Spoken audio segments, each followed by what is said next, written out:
சிந்து பெருவி அடுத்த வர எபிசோடில் பார்த்தீங்க அப்படின்னா, அந்த மகா வந்து எப்படியோ வந்து காயத்ரி கிட்ட பேசி, எப்படியோ அவங்க சம்மதத்த வாங்கிட்டாங்க. காயத்ரி வந்து அவங்க அம்மாக்காக, தன்னோட குடும்பத்துக்காக, அவங்க அம்மாவுக்கு எதுவும் ஆயிறக்கூடாது அப்படிங்கிற ஒரே காரணத்துக்காக பார்த்தீங்க அப்படின்னா, இது எல்லாத்துக்குமே வந்து ஒத்துக்கிறாங்க. எசக்கிய கல்யாணம் பண்ணிக்க காயத்ரி ஒத்துக்கிறாங்க. இந்த விஷயத்த எல்லார்கிட்டயும் வந்து மகா சொல்றாங்க. உடனே அன்னபூர்ணி வீட்ல உள்ள எல்லாரும் என்ன கேட்குறாங்க அப்படின்னா, காயத்ரி தான் எசக்கிய கல்யாணம் பண்ணிக்க விருப்பமே இல்லன்னு சொன்னாலே, இப்ப மட்டும் எப்படி ஒத்துக்க முடியும் அப்படின்னு சொல்லி கேட்கும்போது, என்கிட்ட அவ ஒத்துக்கிட்டா. நான் தான் சொல்றேன்ல, நான் அவ ஒத்துக்கிட்டான்னு சொல்றேன். அப்புறம் எதுக்கு வெயிட் பண்றீங்க? கல்யாணத்த நடத்தி வச்சிரலாம். இப்ப விட்டோம்னா, அதுக்கப்புறம் காயத்ரிக்கு கல்யாணமே நடக்காது அப்படின்னு சொல்லிட்டு, மகா வந்து எசக்கிக்கு காயத்ரிய கல்யாணம் பண்றதுலயே குறியா இருக்காங்க. இது எல்லாம் எதுக்காக அப்படின்னா, அந்த வீட்டோட சொத்த வந்து தன்னோட தம்பி தான் ஆளணும் அப்படிங்கிற காரணத்துக்காக தான் இந்த மாரிலாம் மகா பண்ணிட்டு இருக்காங்க.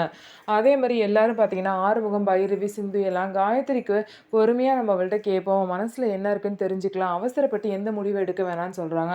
ஆனா, அந்த மகா வந்து ரொம்பவே அவசரப்படுறாங்க. இதனால பார்த்தீங்க அப்படின்னா, எசக்கி வந்து கல்யாணம் பண்ணி வைக்க முடிவு பண்ணி, காயத்ரியும் எசக்கியும் மணமேடையில போய் உட்கார சொல்றாங்க.